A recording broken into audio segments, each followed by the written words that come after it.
By the time 2001 rolled around, being a Resident Evil fan felt like a full-time job. We were still riding the high of the next generation leap, but Capcom was starting to get a little trigger happy with the brand. I was never one of those people who hated the first Survivor. It was a bit janky, sure, but it was a fun, experimental light gun game that didn't take itself too seriously. It felt like a little side project you could play on a rainy afternoon, but then, less than a year after Code Veronica blew our minds, Survivor 2 arrived, and the vibe changed instantly. It didn't feel like an experiment anymore, it felt like a cash grab. Walking into an arcade or booting this up on a PS2 was a surreal experience. You're looking at those locations, Rockfort Island, the prison, the training facility, and they're identical to the ones we spent dozens of hours exploring in the main game, but everything that made those places interesting was gone. The puzzles, the tension, the slow burn horror, it was all stripped out and replaced with a timer and a crosshair. It felt like Capcom had taken the Resident Evil name, slapped it on a generic arcade shooter template they'd co-developed with Namco, and hoped we wouldn't notice that we were basically paying for a set of recycled assets. The most desperate part of the whole package was the inclusion of the Nemesis. Seeing him show up in a Code Veronica setting was the ultimate why is he here moment. It wasn't about the lore or the story, it was a cheap way to add a countdown mechanic. If you took too long in a level, Nemesis would just appear and start chasing you down to force you towards the exit. It was a loud, clunky attempt to make the game feel more exciting than it actually was. For the first time since 1996, it felt like the series was losing its identity in favour of just pumping out content. For me, it was the first real blunder in a franchise that, up to that point, almost felt untouchable.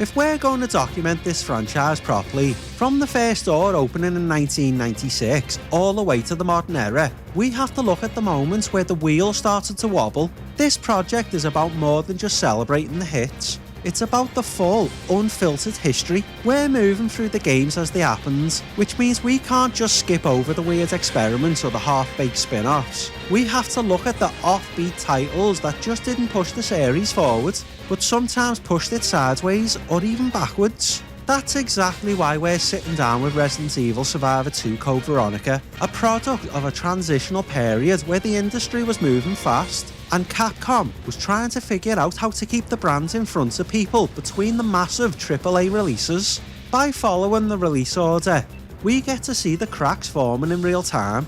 It's easy to focus on the games that changed the world, but there's a lot to be learned from the ones that were clearly rushed out the door. Survivor 2 represents that first moment of fatigue, the first time it felt like the developers were just going through the motions to meet a deadline. It's a strange, clunky and often forgotten chapter, but it's a vital part of the story if we want to understand how the series eventually found its way again.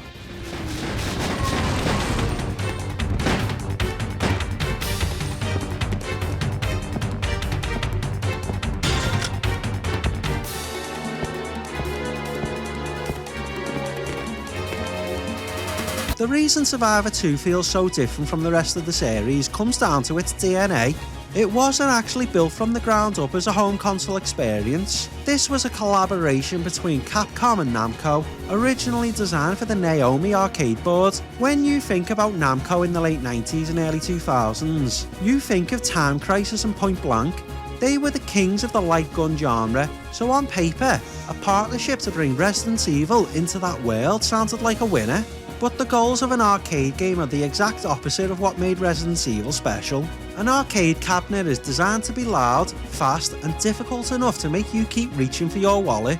You don't have time for slow burn atmosphere or reading diary entries when there's a timer ticking down. Because of that, the development was incredibly rushed. It feels like they were given the assets of the Dreamcast version of Code Veronica and told to make a greatest hits loop out of them as quickly as possible. When it eventually got ported to the PlayStation 2, that arcade shell remained. Even in the comfort of your living room, the game still feels like they're trying to rush you through it.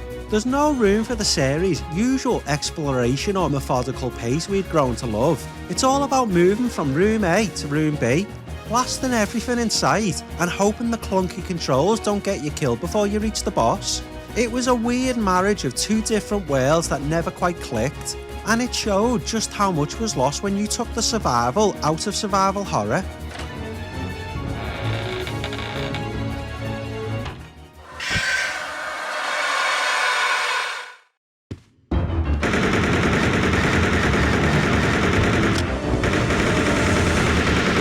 Writing a story for a spin-off is usually a chance to flesh out the lore, but for Survivor 2, Capcom seemingly decided that F-It was an optional extra. The game basically rehashes the events of Code Veronica, putting Claire Redfield and Steve Burnside back on Rockfort Island without any real rhythm or reason. There's no progression, no revelations, and no meaningful character development. It's just a greatest hits tour of the environment we'd already mastered, but with the narrative weight of a Saturday morning cartoon.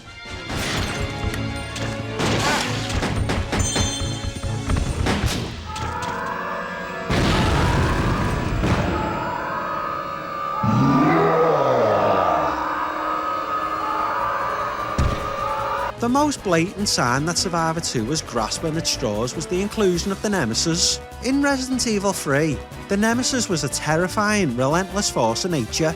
He was a stalker that made your skin crawl every time you heard that low, guttural Stars growl. But here, he's been demoted to a glorified kitchen timer. Because this was an arcade game at heart, they needed a way to stop players from lingering in the one spot and wasting time. Their solution was to simply drop the series' most iconic villain into a game he had no business being in. If you stay in an area for more than a few minutes, the Nemesis just spawns in and starts chasing you. There's no narrative justification, no clever build-up. He's just the game over mechanic in a trench coat. It completely strips away the dread that usually follows the character. Instead of feeling fear, you just feel annoyed. It turns a legendary horror icon into a mechanical nudge, a way for the game to tell you to hurry up and get to the next screen so it can try to kill you in a different way. Tacking him on like this was a desperate move to make the game feel more Resident Evil, despite it having almost no original identity. It felt like Capcom was throwing everything at the wall to see what would stick, even if it meant breaking the internal logic of their own universe. Seeing the Nemesis stomping around Rockfort Island didn't make the game feel bigger, it made the world feel smaller. It was the first time I remember thinking that this series was starting to cannibalise its own history just to fill out a feature list.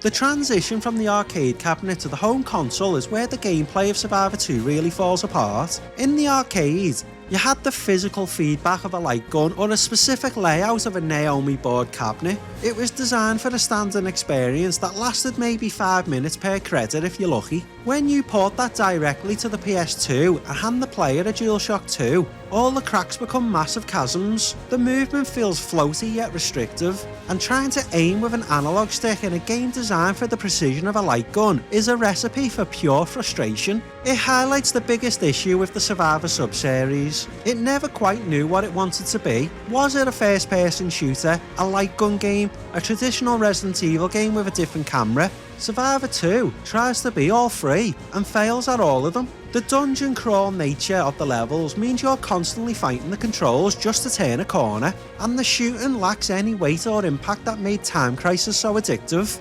It feels like you're sliding through a museum of Code Veronica assets rather than actually engaging with a world.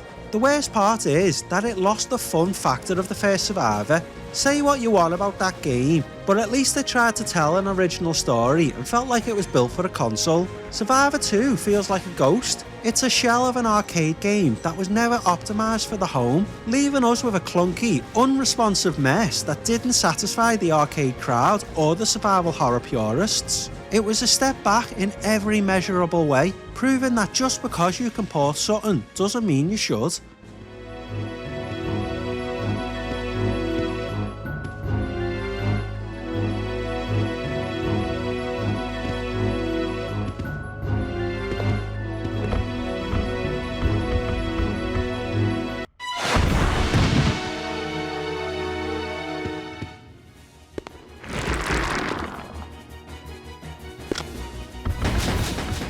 Up until this point, the Resident Evil name was basically a gold standard.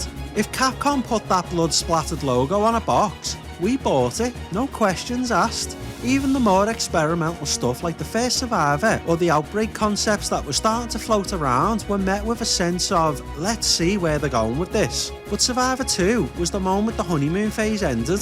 The reception wasn't just lukewarm, it was a genuine, is this really it? From both critics and the fans who had lived through the highs of the PS1 era. Reviewers at the time were pretty brutal, and for good reason. They pointed out the obvious. The game was short, it was ugly compared to the main entries, and it felt fundamentally unnecessary. But more than that, the fans started to feel a sense of fatigue.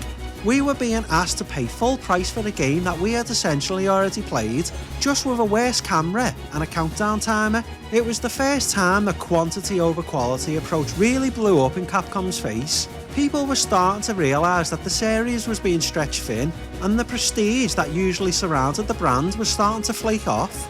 In Europe and Japan, where the game actually got a release, it became a bit of a cautionary tale. It showed that even a powerhouse like Resident Evil couldn't just coast on its reputation forever. You can only reuse the same hallways and the same character models so many times before the audience starts to feel insulted. It was a wake-up call for the community, a reminder that not every entry in the bloodline was going to be a masterpiece. For the first time, we had to be discerning. We had to admit that the series was capable of producing a real stinker.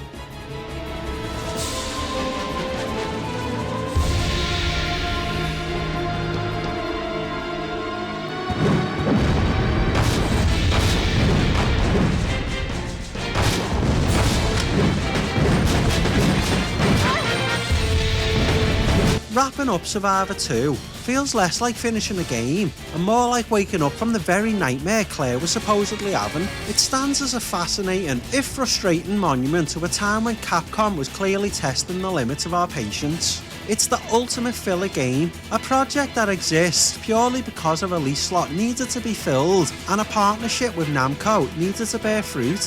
While it's easy to dismiss it as a bad spin-off, it serves as a necessary reminder that even the giants can stumble when they stop focusing on what made them great in the first place. This wasn't about atmosphere or tension or pushing the boundaries of survival horror. It was about assets, timers and quarters. By stripping away the soul of Code Veronica and replacing it with a frantic, shallow arcade loop, Capcom gave us our first look at what a decline could actually look like. It's a game that most fans have rightfully chosen to forget, tucked away in the shadows of the much better titles that bookended it. But as we move through this history, we have to acknowledge the stinkers just as much as the masterpieces. They provide the contrast that makes the real hits shine even brighter. With this blunder out the way, we're moving on to a very strange milestone in the series release order. The next game on the list is Resident Evil Garden on the Game Boy Color. This is a bit of a landmark moment for me personally, because despite living through this era and playing almost everything the franchise has thrown at me, this will be my first time actually sitting down with it. Somehow though, that doesn't bring the usual excitement of a new discovery. There's a certain reputation that follows Garden, one of top-down perspectives, weird combat meters, and a story that was eventually wiped from the canon. We're moving from the recycled arcade shooter to a handheld oddity, and the journey is only getting weirder.